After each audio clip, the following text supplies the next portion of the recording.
Morocco Gate, est-ce qu'il va vraiment aboutir à des vérités qui seront accablantes pour le Maroc, ou là, ce sera la montagne qui accouche d'une souris, on verra. L'enquête se poursuit. Mais en Algérie, au point où la presse algérienne a oublié les problèmes du pays, les problèmes de l'Algérie, les problèmes économiques et politiques de notre propre pays. On se consacre là-dessus. Et bien sûr, les autorités algériennes et les appareils médiatiques et propagandistes proches du régime algérien, ils en profitent pour dire « Ah, on a eu raison, vous savez, le Maroc, c'est le grand méchant, c'est le loup méchant, c'est le plus grand, c'est le pays le pays corrupteur, c'est le pays le plus corrompu, c'est le pays diabolique, c'est lui qui est le mal, c'est l'incarnation du mal. » Donc, il y a une tâche pour le régime algérien et pour certains lobbyistes et certains propagandistes algériens. Sauf que moi, il est tout à fait légitime de la part de la presse algérienne de parler du Morocco Gate ou du Maroc Gate. Sauf que, il faut être honnête et rappeler certains faits. Que l'Algérie elle-même a fait aussi l'objet d'une résolution du Parlement européen. Que l'Algérie elle-même avait dénoncé l'ingérence des autorités européennes et du Parlement européen et des députés européens, que l'Algérie elle-même avait s'était indignée et elle avait dénoncé cette ingérence de l'Union européenne et du Parlement européen. En fait, quand les Européens accablent le Maroc, ça arrange le régime algérien. Il applaudit, il considère même ce scandale, le Maroc Gate, comme étant une confirmation de ses positions et de ses vérités, entre guillemets, qu'il prononçait ou là qu'il avait émise depuis 2020. Mais quand le même Parlement européen, les mêmes autorités européennes accablent et critiquent l'Algérie, et ces autorités, ces parlementaires européens deviennent mauvais, méchants, diaboliques, ils ne sont pas crédibles. Je vous rappelle, c'est cette hypocrisie, moi, qui me dérange. Lucan Gina cohérent, à partir du moment où toi-même, en 2020, parce que, je rappelle, Yajma Abelli, bien avant l'histoire du Maroc, le Parlement européen a fait une résolution, ce que vous pouvez lire sur le site du Parlement européen, en date du 25 novembre 2020, et cette résolution elle était très très dure contre l'Algérie. Je vous rappelle que les députés européens ont dénoncé les violations et la situation déplorable des droits de l'homme en Algérie. Ils avaient parlé à l'époque de l'affaire de Khaled Darni, ils avaient parlé de l'affaire de torture dont avait été victime Walid Nqish, ils avaient parlé de l'incarcération, de la répression qui avait été organisée ou orchestrée qui avait été la répression qui avait été mise en place contre plusieurs activistes comme Mohamed Tajadid, comme Abdullah Ben Aoum, comme Abdelkrim Zghilish, comme Ibrahim L'Alami, comme Aïssa Chouha, comme Hakim Haddad. Relisez la fameuse résolution du Parlement européen du 25 novembre 2020 qui appelle l'Algérie à mettre fin à toutes les formes d'intimidation, de harcèlement judiciaire, de criminalisation et d'arrestation ou de détention arbitraire à l'encontre des journalistes qui critiquent le gouvernement, des blogueurs, des défenseurs, des droits de l'homme, des avocats et des militants.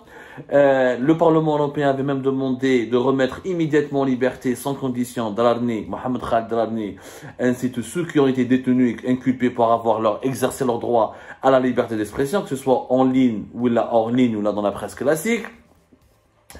Le Parlement européen a évoqué des actes de torture dans des commissariats en Algérie. Il a interpellé les autorités algériennes concernant les libertés publiques. Il a invité les autorités algériennes à mettre fin à la torture, à s'expliquer devant les accusations, les allégations de torture qui ont été formulées à leur encontre. Ça a été une résolution très violente.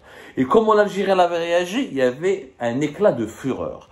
Les autorités algériennes avaient réagi. Alors, un ministère des Affaires étrangères algérien avait fait un communiqué dans lequel il dénonce des allégations et des accusations gravissimes et malveillantes, des accusations qui n'ont aucun sens. L'Algérie tient à apporter le démenti le plus méprisant à l'ensemble des accusations fallacieuses. Elle déplore la tonalité foncièrement haineuse et teintée de paternalisme de ce texte qui dénote d'une hostilité avérée digne de la période coloniale de certains milieux européens à l'égard du peuple algérien et de ses choix souverains. C'était un communiqué officiel du ministère des Affaires étrangères algérien qui a été publié et rendu public à la suite de cette résolution du Parlement européen du 25 novembre 2020 contre l'Algérie.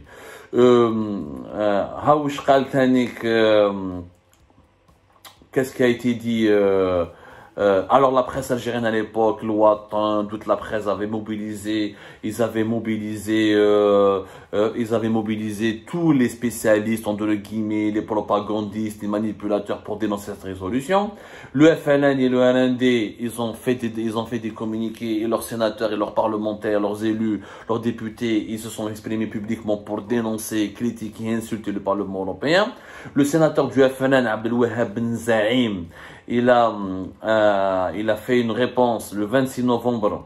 Il a répondu au Parlement européen, les députés européens se sont unis pour une cause qui ne les concerne pas, alors que nous allons nous rassembler pour une cause qui nous concerne en premier lieu.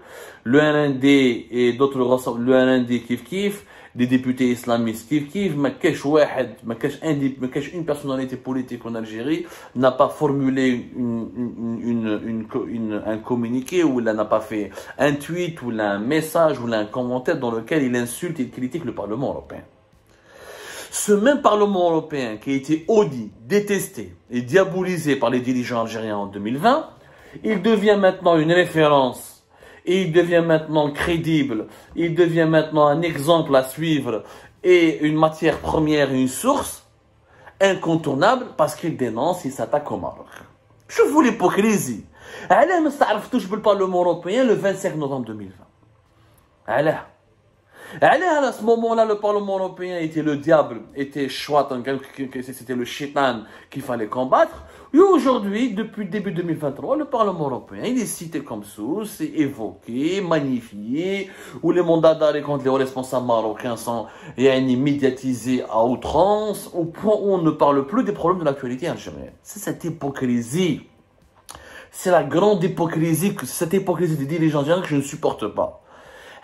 Qui est insupportable. Bien sûr que le Maroc n'est pas à l'abri de la critique. Bien sûr que le Maroc il est critiquable. Bien sûr que le Maroc au Gate mérite notre intention. Il mériterait qu'on enquête et qu'on essaye de comprendre est-ce que oui ou non le Maroc a corrompu des députés européens. Tout en sachant que le lobbying se fait partout. Hein. Les Américains font la même chose, les Saoudiens font la même chose, les Émiratis font la même chose, les Turcs, les Russes. Mais qu'est-ce une puissance mondiale qui ne s'approche pas des parlements ou des organisations politiques gouvernementales ou non gouvernementales pour essayer ou de les acheter ou de les influencer ou d'exercer sur elles une emprise ou d'essayer de gagner l'adhésion de ses membres ou de séduire ses membres pour les convaincre de s'aligner sur les positions politiques de leurs conformes à leurs intérêts respectifs. Le lobbying existe partout. Il n'y a que le Parlement, il n'y a que le Qatar et le Maroc qui versent de l'argent. Ne soyons pas hypocrites. Mais les dirigeants algériens qui ont un problème avec le Maroc, ils ont un différend avec le Maroc, ils ont de leur droit de critiquer le Maroc, de s'en prendre au Maroc. Mais il y a l'art et la manière. Et aussi, il faut être cohérent avec ses principes. Mais en 2020, quand tu souffles le Parlement européen, et tu disais tout le mal que tu voulais, et tu étais très violent, et tu accusais le Parlement européen d'être un relais du néocolonialisme, qui faisait preuve du paternalisme à l'égard du peuple algérien, et donc tu l'accusais de faire du colonialisme déguisé. Mais quand ça parle du Maroc, ah non, c'est juste, ils ont raison les parlementaires européens, ils sont perspicaces, ils sont intelligents, ils ont osé, le Maroc il est coupable, oui, l'Algérie elle est victime et le Maroc il est coupable. Ça ne marche pas cette chanson. Parce qu'il faut être cohérent. Et oui, le Maroc, il est critiquable. Mais les Européens, ils ont fait des enquêtes. Ils ont ramené des preuves. Il y a une enquête judiciaire en Belgique. L'Algérie, comment on a critiqué le Maroc? On a accusé le Maroc d'avoir entraîné, d'avoir provoqué les feux d'incendie à la Kabylie en 2021. On a accusé le Maroc d'avoir financé Rachid et le MAC. On a accusé le Maroc d'avoir entraîné des terroristes qui menaceraient la sécurité nationale en Algérie. On a accusé le Maroc de préparer un plan d'invasion avec Israël. La presse algérienne, rappelez-vous de ce qui s'est passé après les feux de forêt à la Kabylie en août. Et en juillet-août 2021, on a accusé le Maroc d'avoir lancé des drones israéliens pour provoquer des feux de forêt. Toutes les théories les plus complotistes ont été propagées à l'époque. Regardez comment les pays européens luttent contre le Maroc, l'influence marocaine, avec des faits, avec des dossiers. En Algérie, on a lutté contre, soi-disant, la supposée mauvaise influence du Maroc avec des fake news, avec des montages grotesques, avec des mensonges honteux, avec des opérations de propagande qui font rire, ou là qui font pâlir de honte une personne qui a un peu de bon sens. Donc le Maroc au Gate, qui ne nous concerne pas, parce que dans notre pays, il y a plein de problèmes beaucoup plus urgents, beaucoup plus importants, dévoile encore une fois, la grande hypocrisie des dirigeants algériens et leur incohérence